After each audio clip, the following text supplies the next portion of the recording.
Hello and welcome to this class on targeting and goals. Knowing who you're trying to reach is very important in creating an effective digital marketing plan.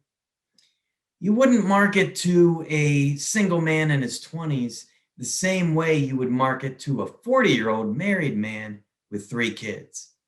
So identifying these personas that engage with your brand allows tailoring of the marketing message for specific groups. So we're going to go through a few slides here that give some examples of some clients I've worked with and how I've helped them target and reach their goals. So for this example, for a university, we suggested they predominantly target high school juniors and seniors aged 16 to 18-year-old.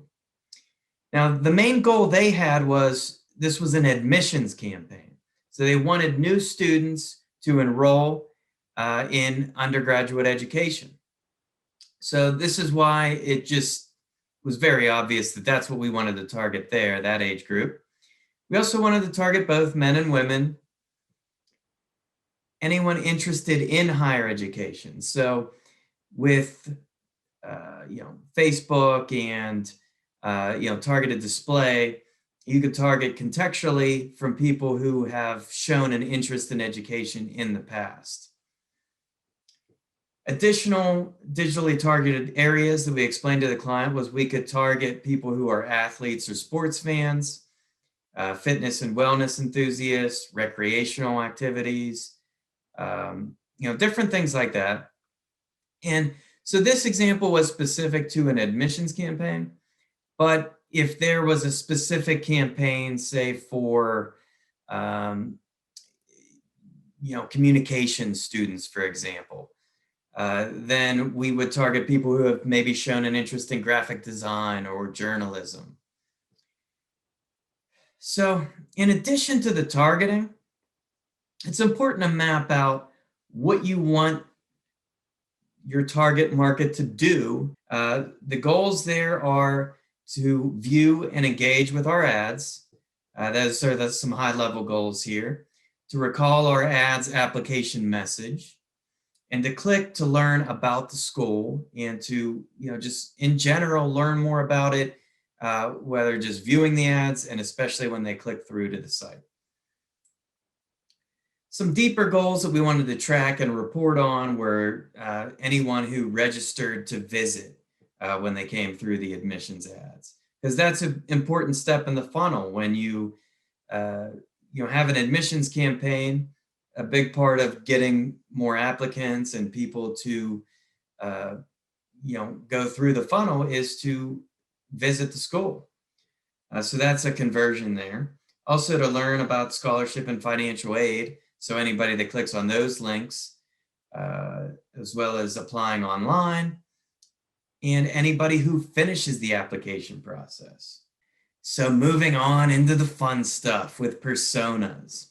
And this example we're going to run through here is for a liquor license law firm.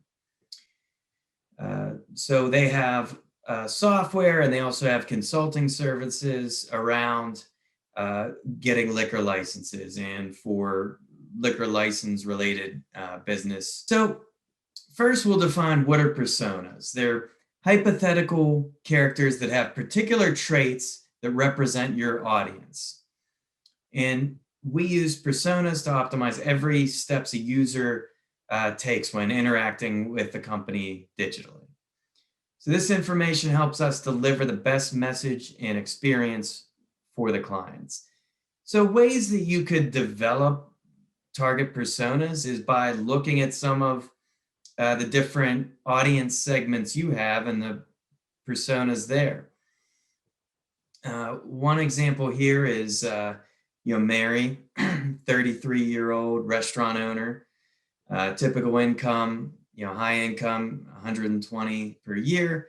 She has owned her restaurant for 5 years and would like to start serving alcohol. So this represents a specific segment of the audience. established business owners basically that want to get a liquor license.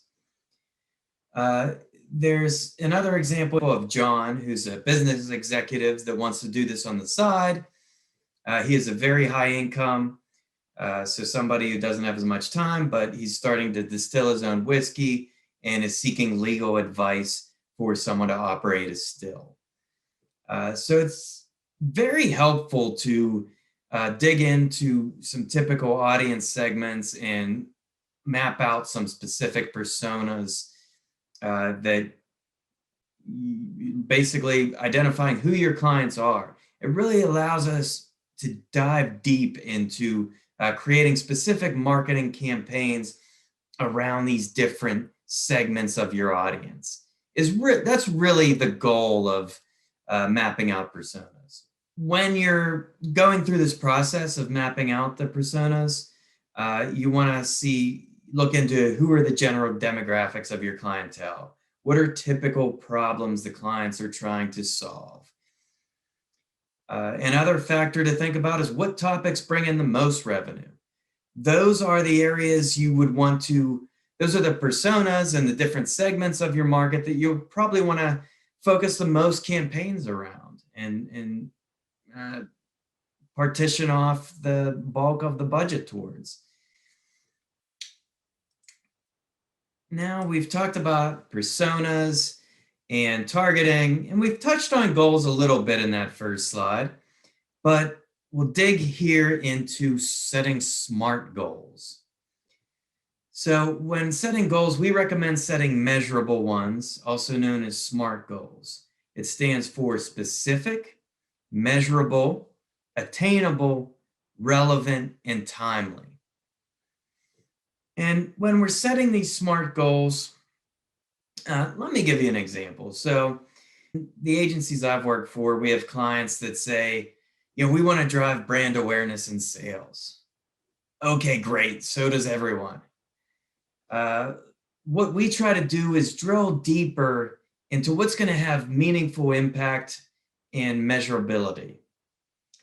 So one thing in this example, I show an example of an ROI SMART goal. We drill into, okay, what are you currently, what's your lead close ratio? You get 4 phone calls, how many are you closing? How many are you closing out of your form submissions you get through the site on average, or just even a ballpark estimate? It really helps us drill down into what, to work backwards on your break-even point with advertising. So for example, maybe you're currently getting 9 form submissions per month with no advertising, and you find that it usually takes 3 of these form submissions to get a sale. And you determine each sale earns you $2,000. And in this case, the ad budget is $12,000 per month. So working backwards, we'll do the math, some pretty easy math, by the way, and see that, and if you get 6 additional submissions per month through the advertising efforts, so now you can set a SMART goal of getting at least 6 form submissions through digital advertising channels each month.